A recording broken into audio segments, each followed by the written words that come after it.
What's up mga kabagsik? Dito ako ngayon sa may sa may Kawayan Bulacan. Nakuha kasi ako ng pasero dun sa may Pasig, sa may Urban Deca House. Papunta rito. So yung mga kabagsik, ayun,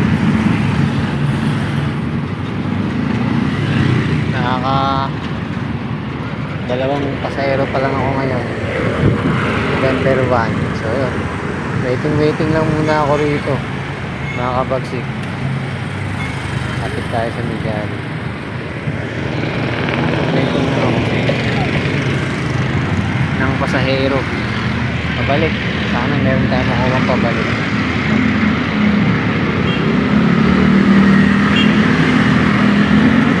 Wala, gapang tayo pabalik. Iniisip ko kapag si service road ako sa may NLEX, so makakaturahin ako.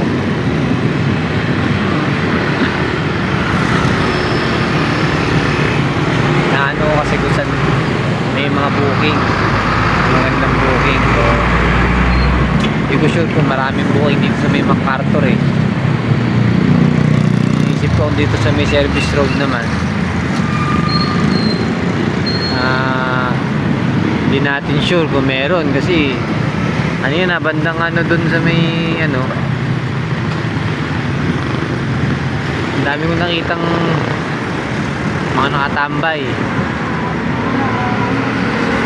Hindi ko sure eh. Baka MacArthur Highway na lang siguro ako. Ibahin ko yung MacArthur, baka sakaling meron akong makuha. So yun, makapagsik no, mamaya na lang magbalik ko, video na lang ulit ako pag may nakuha na akong pabalik o na-drop off ko na yung nakuha akong pabalik. Maraming salamat. Yun mga kabagsiga, pauwi na ako.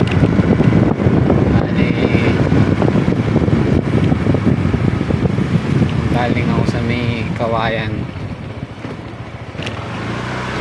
wala tayong nakuha akong pabalik. So yun mga kabagsiga, pauwi na ako. Galing dito sa amin pumunta Polo, tapos Antipolo, Taytay, tapos Taytay to Pasig sa may Urban Deca House. Doon ako nakakuha ng pasahero.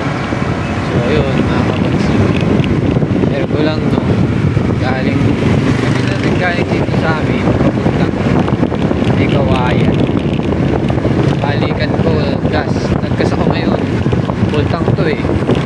Umalis ako dito sa amin, naggas ako ngayon, naigas ko lang is 146, sabihin na natin 150. Grabe no, balikan mga kabagsik. Tipid si bagsik. Grabe, share ko lang yun mga kabagsik. Alam man kayo sa hindi, pero yun talaga yung totoo. Yun mga kabagsik, lapit na ako sa amin. Maraming salamat.